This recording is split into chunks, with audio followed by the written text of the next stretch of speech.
Rock stars are famous for their over-the-top lifestyles, and many truly embraced that reputation. Their wild behavior often led to unforgettable stories and tragic outcomes, proving that the thrill of partying can quickly turn into danger. Here's a look at musicians who took excess to an extreme. During his 1970s peak, Rod Stewart faced a dilemma: how to preserve his signature raspy voice while indulging in the excesses of rock star life. He loved singing his heart out, but also craved the after-party perks, namely a hefty dose of cocaine. Snorting the drug would damage his nasal passages and, ultimately, his throat. To avoid harming his voice, Stewart got creative, finding alternative ways to get the cocaine into his bloodstream without the typical risks. This cunning approach allowed him to maintain his iconic sound while indulging in his rock and roll lifestyle. And I, for one, still don't understand the chemistry of it, and never will, for as long as I live. Stewart mentioned in his autobiography, Rod, "We started buying anti-cold capsules from the chemists and separating the two halves of the capsules, replacing their contents with a pinch of cocaine." Stewart revealed that the pill would be ingested in a very unconventional place, not typically recommended. They would dissolve effortlessly into the system.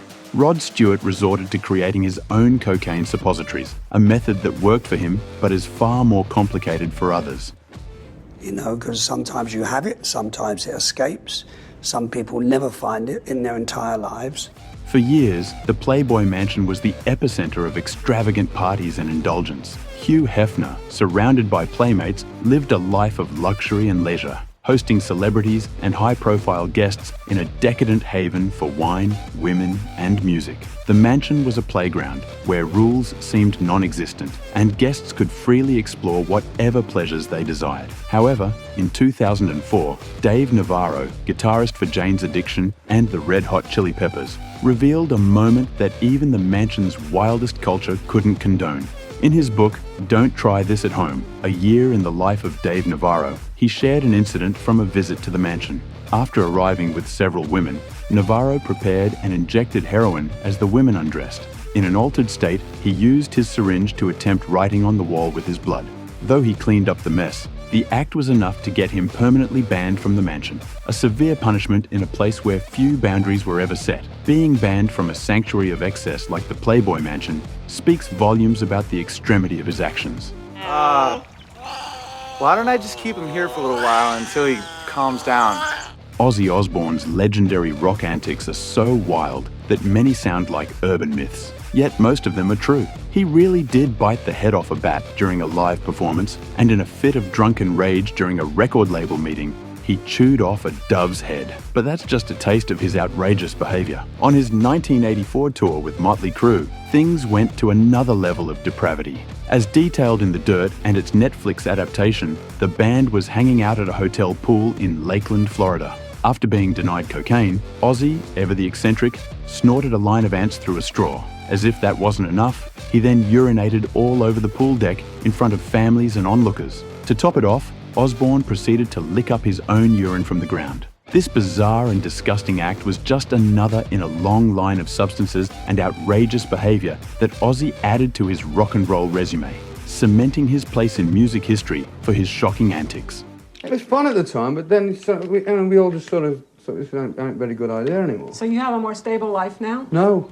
Aerosmith's Steven Tyler and Joe Perry earned the nickname Toxic Twins due to their notorious heroin and cocaine use. Their reputation was solidified when even the infamous Keith Richards backed up their wild lifestyle. Tyler reflected on this in a 1990 Rolling Stone interview, revealing just how extreme their habits had become. Jerry Garcia says that we were the druggiest bunch of guys the Grateful Dead ever saw. So that gives you some idea of how f***ing crazy we were. Tyler admitted that he and some bandmates were so consumed by their drug use that they lacked the energy for other indulgences, a decision he later regretted. He shared this in an interview, explaining, "I'm still bummed out I didn't get all the sex I could have had in the 70s. We were more interested in the finer." During his path to sobriety, Tyler likely had some deep self-reflection, leading to powerful realizations about his life and choices.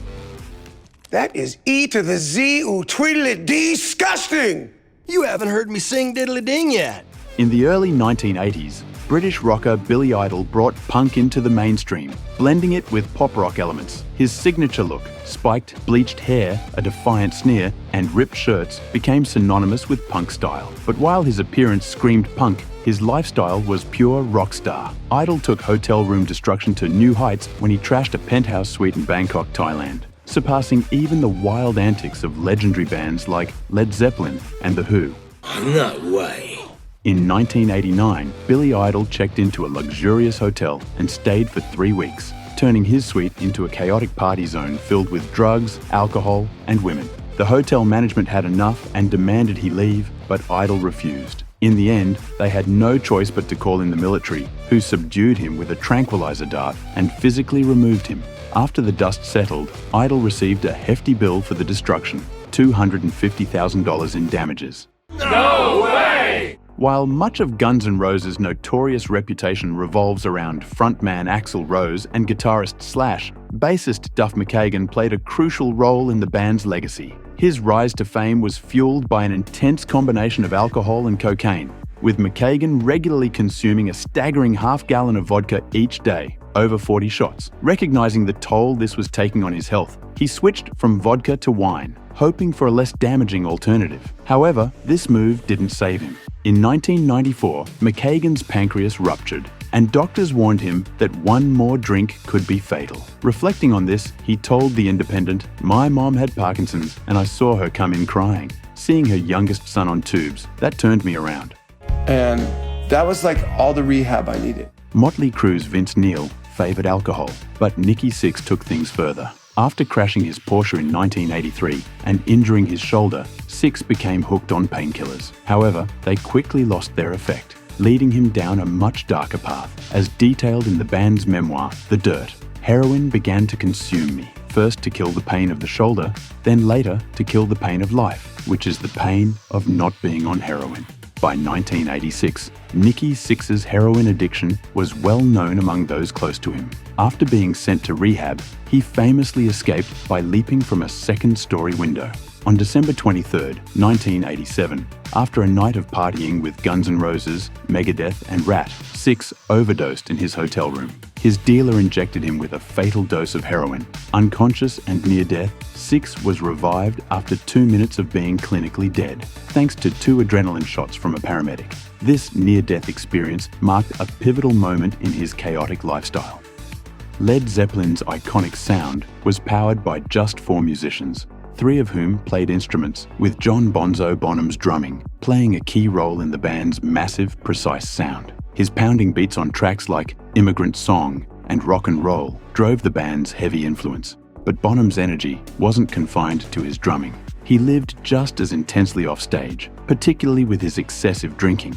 Like many rock legends, Bonham struggled to balance his legendary performances with the chaos of his personal life, ultimately finding it hard to control the rock star lifestyle that came with fame. Drum! In control. Bonham's drinking was a constant even during rehearsals. In September 1980, while Led Zeppelin gathered at Jimmy Page's house, Bonham consumed an alarming amount of alcohol, about 40 shots of vodka. He drank so excessively that he blacked out. Unable to wake up as his body tried to expel the alcohol, Bonham tragically choked on his own vomit and died. His heavy drinking habits ultimately led to his untimely and devastating end.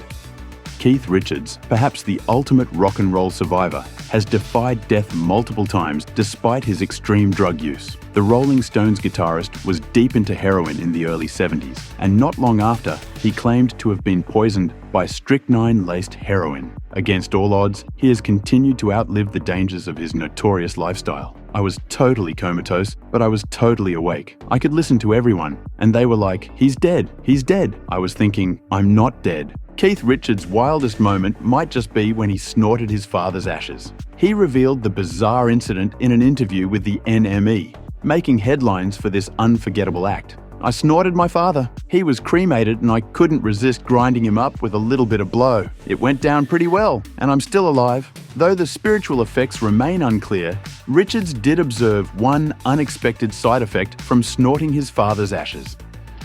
They got me off. Keith Moon, the legendary drummer of The Who, is often remembered not just for his unparalleled drumming skills, but for his outrageous behavior that became synonymous with rock and roll excess. Moon wasn't just about making music, he made hotel room destruction an iconic part of the rock star lifestyle. His 21st birthday in 1967 in Flint, Michigan is a prime example. After drinking all day, Moon hit the stage, but the real chaos began later at the Holiday Inn. During the band's party, Moon ignited a food fight, then stripped down, running around without pants or underwear. In the madness, he tripped and knocked out a tooth, but was so inebriated that the dentist refused to administer anesthetic for the emergency repair. The party quickly spiraled into chaos, with Moon's antics leading to tens of thousands of dollars in hotel damage. Moon's destructive streak didn't end there. It became routine for him to wreak havoc in hotel rooms, often using cherry bombs to blow up toilets. And when he wasn't obliterating the facilities, he was using explosives to destroy his drum kits, cementing his reputation as rock's ultimate wild man.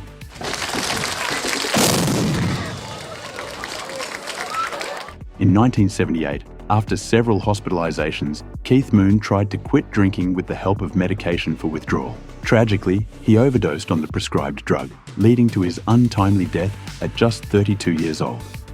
The wild rock and roll lifestyle is often filled with stories of excessive partying and hotel destruction, but the events of December 8, 1984, cast a dark shadow over the hard rock scene, marking a tragic chapter in Motley Crue's history. Vince Neil, the band's lead singer, had been drinking heavily at a beach house for days without interruption. Late that night, he decided to go out for more alcohol, taking Hanoi Rock's drummer Razzle along for the ride. Already severely intoxicated, Neil lost control of the car on a winding road, crashing into another vehicle.